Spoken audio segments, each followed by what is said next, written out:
Selamat datang di channel YouTube Cerita Pendek Menarik. Kali ini kita akan mendengarkan cerita dengan judul Jam Tangan Penjelajah. Waktu, tonton sampai akhir, karena cerita ini sangat menarik. Di sebuah kota kecil yang tenang, hiduplah seorang anak laki-laki bernama Budi. Budi berusia 10 tahun dan memiliki rasa ingin tahu yang sangat besar terhadap segala sesuatu, terutama barang-barang antik peninggalan kakeknya. Suatu sore yang cerah, ketika sedang membantu ibunya membersihkan gudang, Budi menemukan sebuah kotak kayu tua yang berdebu. Dengan hati-hati, ia membuka kotak itu. Di dalamnya, tergeletak sebuah jam tangan yang tampak sangat kuno. Rantainya terbuat dari logam kusam, dan kacanya sedikit buram. Namun angka-angka Romawi di permukaannya masih terlihat jelas. Ada beberapa tombol kecil aneh di sisinya yang belum pernah Budi lihat sebelumnya. Jam itu tidak berdetak, seolah mati, namun ada aura misterius yang memancar darinya. Menarik Budi untuk mengambil dan memeriksanya lebih lanjut. Ia merasakan getaran halus saat menyentuhnya, seolah jam itu menyimpan rahasia besar yang menunggu untuk diungkap. Budi membawa jam tangan itu ke kamarnya, membersihkannya dengan kain lembut, dan mulai mengagumi desainnya yang unik. Ia bertanya-tanya mengapa kakeknya menyimpan jam tangan seaneh ini. Budi duduk di meja belajarnya, memutar-mutar jam tangan itu di tangannya.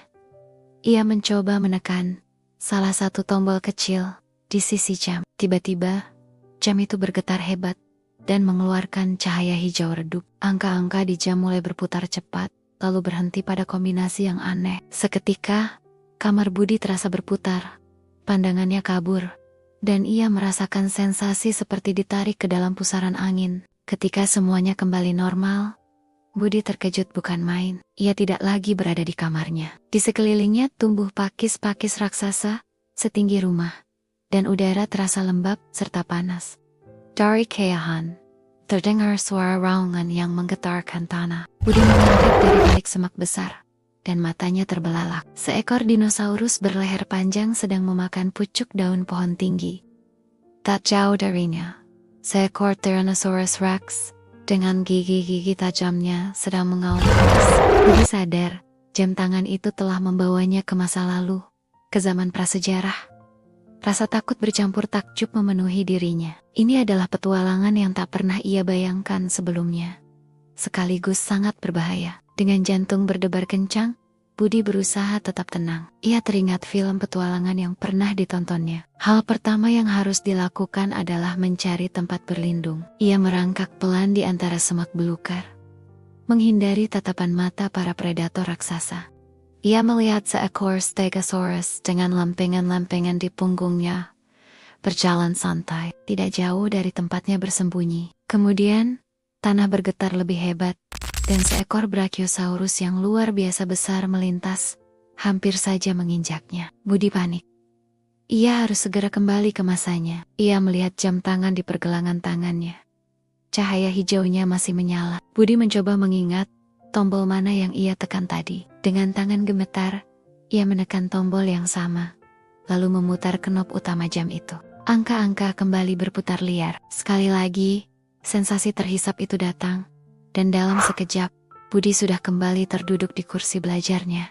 Terengah-engah, kamarnya masih sama, tidak ada yang berubah. Jam tangan itu kini tampak biasa saja, seolah tidak terjadi apa-apa. Pengalaman tadi terasa seperti mimpi, tetapi keringat dingin di dahinya membuktikan bahwa itu nyata. Setelah berhasil menenangkan diri dan minum segelas air, rasa penasaran Budi kembali menguasainya. Jika jam tangan itu bisa membawanya ke masa lalu, apakah ia juga bisa membawanya ke masa depan? Pikiran itu membuatnya sangat bersemangat. Dengan lebih hati kali ini, Budi mempelajari tombol-tombol di jam tangan itu. Ada sebuah tombol dengan simbol panah ke depan. Mungkin ini untuk pergi ke masa depan, pikirnya. Ia menarik napas dalam-dalam, memejamkan mata, dan menekan tombol itu. Seperti sebelumnya, getaran dan cahaya muncul, lalu sensasi terhisap. Ketika Budi membuka matanya, ia ternganga. Ia berdiri di tengah kota yang sangat modern dan megah. Gedung-gedung pencakar langit menjulang tinggi, dengan desain yang futuristik. Mobil-mobil terbang melintas dengan mulus di udara, dan robot berbagai ukuran berjalan di trotoar, membantu manusia dengan berbagai pekerjaan. Udara terasa bersih, dan semuanya tampak teratur. Ini adalah masa depan yang sering ia lihat di film-film fiksi ilmiah.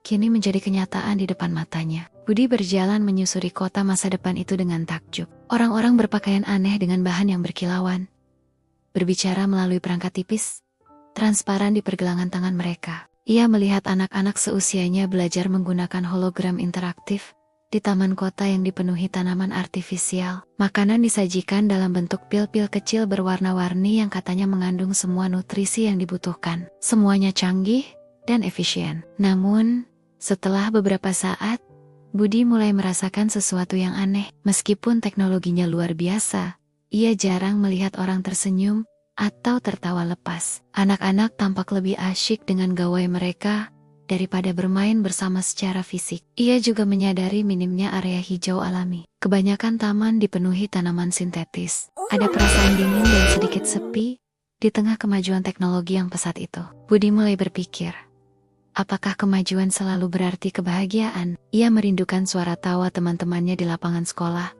dan hijaunya pepohonan di taman dekat rumahnya. Setelah kembali ke masanya sendiri, Budi termenung cukup lama. Jam tangan ini memberinya kekuatan luar biasa.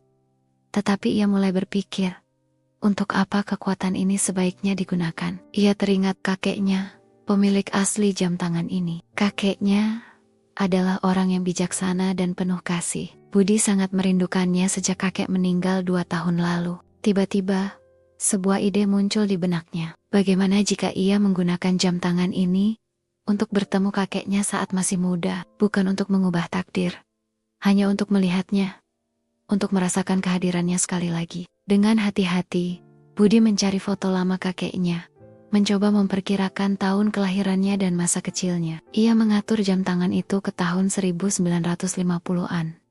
Di sebuah desa kecil tempat kakeknya dibesarkan. Perasaan gugup dan haru bercampur aduk di dalam hatinya. Ini adalah perjalanan waktu yang paling personal baginya. Dalam sekejap, Budi tiba di sebuah pedesaan yang asri. Udara segar, sawah menghijau, dan anak-anak bermain layang-layang di lapangan. Ia melihat seorang anak laki-laki kurus, berambut ikal, sedang berusaha menaikkan layang-layang buatannya sendiri. Wajah anak itu sangat mirip dengan foto kakeknya waktu kecil. Budi mendekat perlahan. Anak itu tampak kesulitan karena benangnya kusut. Tanpa banyak bicara, Budi membantu mengurai benang itu. "Terima kasih," kata anak itu sambil tersenyum. Senyum yang sangat Budi kenal. Senyum kakeknya. Budi hanya mengangguk, tak sanggup berkata-kata. Ia menghabiskan waktu beberapa jam mengamati kakeknya dari kejauhan, melihatnya bermain dengan riang, membantu orang tuanya di sawah, dan membaca buku di bawah pohon rindang. Hati Budi terasa hangat. Ia tidak berusaha berbicara banyak atau mengubah apapun, hanya menjadi saksi bisu dari masa lalu orang yang ia sayangi. Pengalaman itu memberinya kedamaian dan pemahaman baru tentang asal-usul keluarganya. Kembali ke kamarnya, Budi merasa lebih bijaksana. Namun, sebuah godaan mulai muncul. Ia teringat kejadian minggu lalu ketika ia tidak sengaja memecahkan vas bunga kesayangan ibunya. Ibunya sangat sedih, meskipun tidak memarahinya. "Aku bisa kembali ke masa itu dan mencegah vas itu pecah," pikir Budi. "Ibu pasti akan senang, dan aku tidak akan merasa bersalah lagi." Kekuatan untuk mengubah masa lalu terasa sangat menggiurkan. Ia bisa memperbaiki semua kesalahannya, mendapatkan nilai ulangan yang lebih baik, atau bahkan mencegah hal-hal buruk terjadi pada teman-temannya. Jam tangan itu seolah berbisik, menawarkan kemungkinan tak terbatas. Budi memegang jam itu erat-erat. Jarinya sudah berada di atas tombol.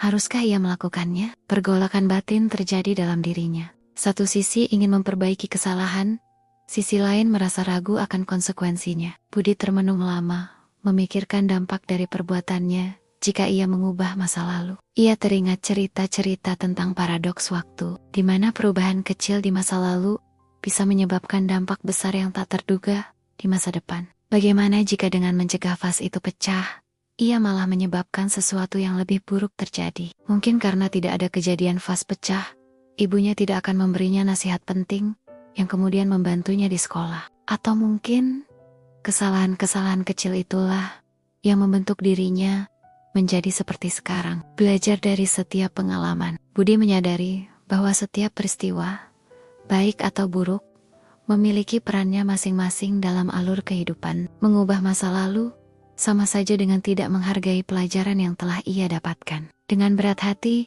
tetapi juga dengan keyakinan baru, Budi memutuskan untuk tidak mengubah apapun. Ia akan menerima kesalahannya dan belajar darinya. Jam tangan ini adalah alat untuk belajar dan memahami, bukan untuk mencampuri takdir. Akhirnya, Budi meletakkan jam tangan penjelajah waktu itu kembali ke dalam kotak kayu tuanya. Ia menyimpannya di tempat yang aman, di laci paling bawah lemari pakaiannya. Petualangan melintasi waktu telah memberinya banyak pelajaran berharga. Ia belajar tentang sejarah, melihat sekilas masa depan, dan yang terpenting, ia belajar untuk lebih menghargai masa kini. Ia sadar bahwa setiap momen dalam hidupnya sangat berarti. Keberaniannya bertambah, rasa ingin tahunya terpuaskan, dan ia menjadi anak yang lebih bijaksana. Mungkin suatu hari nanti, ia akan menggunakan jam tangan itu lagi. Bukan untuk mengubah sesuatu, tetapi untuk menjelajah dan belajar lebih banyak tentang dunia dan waktu. Namun untuk saat ini, ia bahagia menjalani kehidupannya sebagai Budi. Seorang anak laki-laki biasa dengan pengalaman luar biasa. Ia kini lebih menghargai teman-temannya, keluarganya, dan setiap detik yang ia jalani di masanya sendiri. Petualangan itu akan selalu menjadi rahasia kecilnya yang paling berharga. Bagaimana bagus kan ceritanya? Sekian cerita kali ini. Jangan lupa untuk like, comment, dan subscribe ke channel YouTube Cerita Pendek Menarik.